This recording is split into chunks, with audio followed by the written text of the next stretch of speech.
Nuclear chemistry के 2 महत्वपूर्ण topic को सॉल्व करेंगे बच्चों। आशा करते हैं मजे में वीडियो देखिए, दोस्तों को दिखाइए और ज़्यादा अच्छा लगे तो शेयर कीजिए। तो बच्चों टॉपिक का नाम है mass defect. Mass defect and binding energy. Binding 4 बोतल का पानी जो है बच्चों 1 बाल्टी में डाल दीजिए। मास में कुछ डिफेक्ट आएगा, उसी को कहेंगे मास डिफेक्ट। यानी the mass of nucleus is less than the sum of mass of all nucleons making it। अब बच्चों कुछ हम लोग प्रोटॉन और कुछ न्यूट्रॉन को लेते हैं। सिर्फ आपको देखना है, ये रहा proton, neutron, proton, neutron, proton, neutron, proton, neutron, proton. ये जो है बच्चों आपका न्यूक्लियॉन्स ये मिल करके क्या बना रहा है, आपका न्यूक्लियस बना रहा है। यानी proton proton proton, neutron neutron neutron neutron, ये न्यूक्लियस बना रहा है।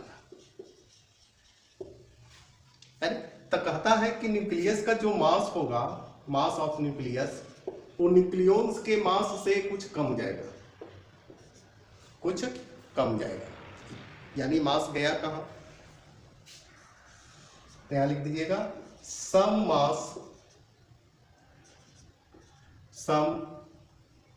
मास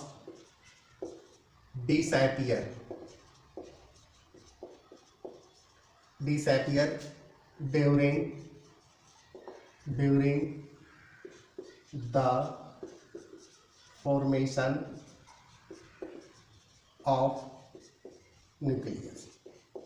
कहता है कि कुछ मास जो है डिसअपियर हो गया है ना, इसी मास को कहते हैं मास डिफेक्ट। यानी द मास दैट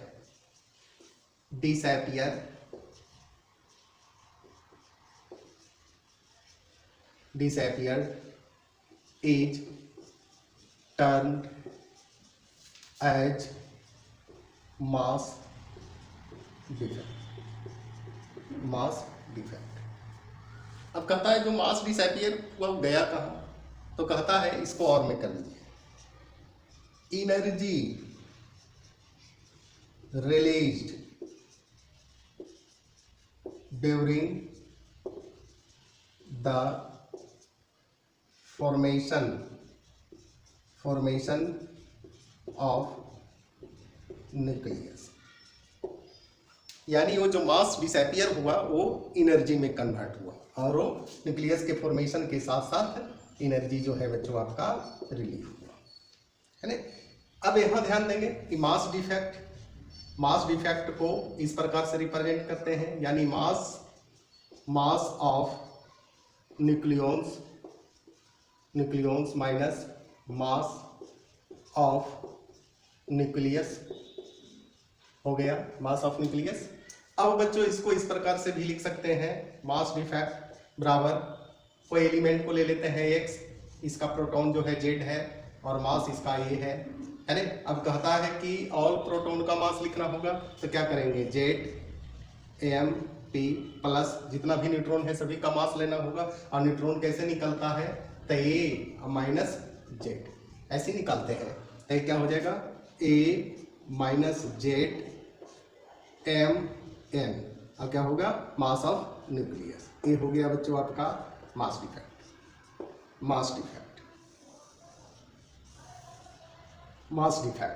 अब यहाँ थोड़ा सा समझना होगा कि main cause main cause of binding energy is mass defect. कहता है मास डिफेक्ट जो है वो एनर्जी में कन्वर्ट होगा, उसी एनर्जी को क्या कहेंगे हम लोग, बाइंडिंग एनर्जी कहेंगे। यानी इसको हम लोग ऐसे भी लिख सकते हैं, बाइंडिंग एनर्जी बराबर mass defect into C square. इसको फिर ऐसे कर सकते हैं बच्चों, बाइंडिंग एनर्जी बराबर Z M P plus A minus Z M N minus mass of nucleus, है ना, सी स्क्वायर, है ना। अगर आपको कह देगा मास डिफेक्ट नहीं, इन mega electron MeV mega electron volt में निकालने के लिए, तो क्या करेंगे, बाइंडिंग एनर्जी यहाँ हो जाएगा मास डिफेक्ट सी स्क्वायर, बस इसको करना है 931 डिवाइडेड बाई सी स्क्वायर से डिवाइड करना है, ये दोनों कट जाएगा, यानी आपका हो जाएगा बाइंडिंग एनर्जी बराबर 931 mass defect mega electron volt. ये न्यूमेरिकल का टॉपिक है बच्चों, है ना। अब कहेगा पर न्यूक्लियन, है ना, पर न्यूक्लियन आपको कह देगा, तो क्या करेंगे, यानी बाइंडिंग एनर्जी पर न्यूक्लियन है ना, तो यहाँ करेंगे 931 मास डिफेक्ट यानी total binding energy divided by mass of nucleons यानी ए मास नंबर। ओके, अब बच्चों यहाँ ध्यान दीजिएगा थोड़ा सा, सब चीज तो आप देख ही लिए हैं, थोड़ा सा ध्यान देना है। जैसे यही करते हैं, प्रोटॉन है, न्यूट्रॉन है, प्रोटॉन है, न्यूट्रॉन है, प्रोटॉन है, न्यूट्रॉन है, फिर प्रोटॉन है, न्यूट्रॉन है, प्रोटॉन है, ये जो है मिलकर के न्यूक्लियस बनाता है, proton proton proton proton neutron neutron neutron neutron nucleus बनाता है। तो कहता है कि एनर्जी रिलीज होता है ना, मास डिसअपियर होता है, वो मास जो है कन्वर्ट होता है एनर्जी में, रिलीज होता है, जिसको क्या कहेंगे, बाइंडिंग एनर्जी कहते हैं। अब यही जो है बच्चों न्यूक्लियस टूट करके इन न्यूक्लियंस में जब कन्वर्ट हो तो क्या होगा, एनर्जी को रिक्वायर्ड करेगा, है ना, उसको भी क्या कहेंगे, बाइंडिंग एनर्जी। तो यहाँ एक लाइन आप लिख सकते हैं, it is the amount of energy required to separate the all nucleons from nucleus यही हो गया आपका बाइंडिंग एनर्जी। अब बच्चों यहां ध्यान दीजिएगा कि बाइंडिंग एनर्जी पर न्यूक्लियस जो है न्यूक्लियस के स्टेबिलिटी को डिसाइड करता है। ऐसे तो बच्चों अलग वीडियो बनाएंगे, लेकिन एक लाइन लिख लीजिएगा, बाइंडिंग एनर्जी पर nucleon decided the stability of nucleus. इसका जो है बच्चों अलग वीडियो बनाएंगे और शानदार बनाएंगे, देखते देखते सीखेंगे। यानी हायर द बाइंडिंग एनर्जी पर न्यूक्लियन